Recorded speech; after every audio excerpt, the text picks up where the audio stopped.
नमस्कार दोस्तों, मैं थोला भास्कर क्लासेस में आपका स्वागत है।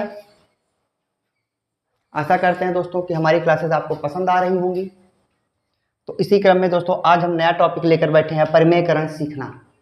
किसी भी संख्या का परिमेयकरण हम किस तरह से कर सकते हैं और चुटकियों में केवल देखकर कैसे सॉल्व करते हैं, आज हम उसके बारे में चर्चा करेंगे दोस्तों, जो इतना आसान होगा कि आप केवल देखेंगे और इसका आंसर छट से लगा देंगे दोस्तों। ठीक है, उसके पहले दोस्तों अगर चैनल हमारे पसंद आ रहे हैं, क्लासेज आपको हमारी पसंद आ रही है तो लाइक कीजिए, शेयर कीजिए, सब्सक्राइब कीजिए दोस्तों, जिससे हमारा भी उत्साह बढ़े और हम और भी अच्छे मेथड, अच्छे शॉर्टकट, अच्छे तरीके आपको बताएं, बेसिक तरीके से बताएं, ट्रिक के तरीके से बताएं कि आप कैसे किसी भी मैथ के क्वेश्चन को चुटकियों में सॉल्व कर सकते हैं दोस्तों। चलिए बढ़ते हैं। हमने 3 क्वेश्चन लिए हुए हैं दोस्तों। 2 बटे करणी में 5 माइनस करणी में 3, 3 बटे करणी में 8 माइनस करणी में 5 और 1 बटे करणी में 9 माइनस करणी में 8। इसका परिमेयकरण करना है दोस्तों। चलिए इसके पहले दोस्तों हम थोड़ा सा सीख लेते हैं। हमको 2 फार्मूले याद रखने हैं दोस्तों। एक याद रखना है, ए स्क्वायर माइनस बी स्क्वायर का फार्मूला होता है एक कोष्टक में a प्लस बी, एक कोष्टक में a माइनस बी। ठीक है दोस्तों। दूसरा फार्मूला a प्लस बी का होल स्क्वायर हमको याद रखना है, a square plus B square plus 2ab। और तीसरा फार्मूला दोस्तों a माइनस बी का होल स्क्वायर याद रखना है, a square plus B square minus 2ab। ये फार्मूले हमको याद रखने हैं दोस्तों। अब चलिए दोस्तों समझाते हैं। देखिए दोस्तों, यहाँ पे जो अंश है ये 2 है, ठीक है, और हर में करणी में 5 और करणी में 3 है। आपको कुछ नहीं करना है दोस्तों, आपको देखना है कि इन दोनों के बीच का अंतर कितना आता है। बस इतना समझिए, इन दोनों के बीच का अंतर कितना आता है। तो दोस्तों इन दोनों के बीच का अंतर आता है 2। आपको ये नहीं देखना है कि करणी का अंतर देखना है, आपको ऐसा नहीं देखना है, बस आप इनके अंकों का अंतर देख लीजिए। 5 में से 3 घटाने पे 2 आता है दोस्तों, 2 रख देते हैं। हर में हमारा जो मान हो गया दोस्तों ये 2 हो गया। अब यहां पर 2 ऑलरेडी था, 2 रख दिया। ठीक है दोस्तों। अब देखिए दोस्तों कि परिमेयकरण में जो ये चिन्ह लगा होता है, यहां पर जो चिन्ह लगा होता है इसका अपोजिट चिन्ह हम ऊपर रखते हैं, इसका अपोजिट चिन्ह हम ऊपर रखते हैं दोस्तों। ठीक है, तो अपोजिट चिन्ह में करणी में 5 प्लस करणी में 3 रख दिया दोस्तों। 2 2 से कट गया, आपका आंसर हो गया करणी में 5 धन करणी में 3। ये इसका परिमेयकरण हो गया दोस्तों। नेक्स्ट हम देखते हैं दोस्तों दूसरा सवाल। आपको क्या देखना है दोस्तों, हर का अंतर कितना है। हर का अंतर दोस्तों 3 है, हर में हमने 3 रख दिया।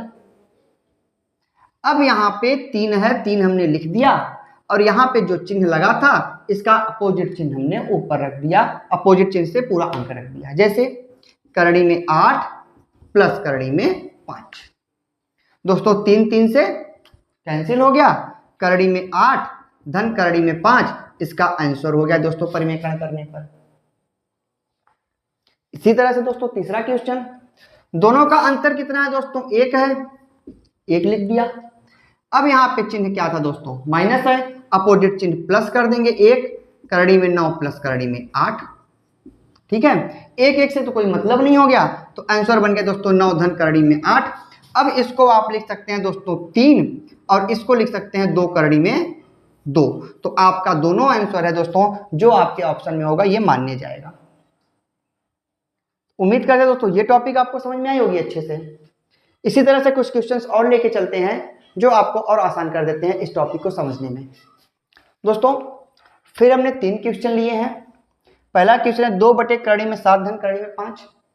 दूसरा क्वेश्चन दोस्तों 2 धन करणी में 3 बटे 2 माइनस करणी में 3। ठीक है, तीसरा क्वेश्चन करणी में 3 माइनस 1 बटे करणी में 3 धन 1। ठीक है दोस्तों, चलिए इसको सॉल्व करने की कोशिश करते हैं दोस्तों। इस क्वेश्चन में तो सबसे आसान है, आपको अंकों का अंतर देखना है। अंकों का अंतर कितना आता है, 7 में से 5 गए 2, हर में रख दिया 2, ऊपर 2 था 2 रख दिया। अब इसका अपोजिट चिन्ह हम ऊपर रख देते हैं, तो अपोजिट चिन्ह में करणी में 7 माइनस करणी में 5 रख दिया दोस्तों। 2 2 से कैंसिल हो गया, आंसर हो गया दोस्तों करणी में 7 माइनस करणी में 5। यही आपका आंसर हो गया दोस्तों इसका परिमेयकरण। ठीक है। अब आइए दोस्तों दूसरे क्वेश्चन पे, इस पे हम इस फार्मूले का प्रयोग करेंगे थोड़ा बहुत। दोस्तों देखिए, यहाँ पे 2 है, करनी नहीं है, करनी के बाहर है, और यहाँ पे 3 है, ठीक है दोस्तों, 3 है और 3 है तो करनी के अंदर है। हमको क्या देखना है दोस्तों, इसका जो वर्ग होगा 4 से ये 3 जो घट रहा है ये कितना कम हो रहा है। इस 2 का वर्ग जो बनता है 4, इससे ये करनी के अंदर वाली जो संख्या है 3, इसका अंतर कितना आता है 1। नीचे दोस्तों लिख दिया 1 हर में। अंश आपका सेम रहेगा, 2 धन करनी में 3, देखिए दोस्तों हमने यहां पर भी लिखा था, ठीक है, यहां पर भी लिखेंगे। अब इसका अपोजिट चिन्ह ऊपर ले जाएंगे तो 2 धन करनी में 3 हो गया दोस्तों। अब देखिए, अब अगर आपका 2 संख्याएं a प्लस बी हो और a प्लस बी हो गुणे में हो तो इसको a प्लस बी का होल स्क्वायर कह सकते हैं दोस्तों। तो इस तरह से 2 धन करनी में 3 का होल स्क्वायर हो गया दोस्तों। अब आप डिफाइन कर सकते हैं इस फार्मूले पर, तो इस फार्मूले पर डिफाइन करेंगे दोस्तों, ये हो जाएगा 4, 2 का स्क्वायर धन करनी में 3 का स्क्वायर धन 2 गुणे 2 गुणे करनी में 3, 2 का स्क्वायर दोस्तों 4, करनी में 3 का स्क्वायर 3 और 2 दूनी 4 करनी में 3, तो 4 3 7 धन 4 करनी में 3 दोस्तों, इसका परिमेयकरण आंसर बन जाएगा। अगला क्वेश्चन देखिए दोस्तों, सेम तरीका है, अपनाते हैं, ठीक है। देखिए क्या करना है दोस्तों, यहां पे इन दोनों के बीच 1 का स्क्वायर 1 ही होता है दोस्तों, तो 3 और 1 का अंतर कितना हो जाता है दोस्तों, 2 हो जाता है, ठीक है। नेक्स्ट में ऊपर अपोजिट अंश तो लिखना ही है -1, ठीक है दोस्तों, और यहां पर जो चिन्ह लिखा हुआ है इसका अपोजिट चिन्ह हम ऊपर गुणा कर देते हैं, करनी में 3 -1। नेक्स्ट स्टेप देखिए, जैसे हमने यहां पर 2 धन करनी में 3 और 2 धन करनी में 3 को 2 धन करनी में 3 का होल स्क्वायर बनाया था, उसी तरह से इसको करनी में 3 -1 का होल स्क्वायर बटे 2 कर देंगे दोस्तों।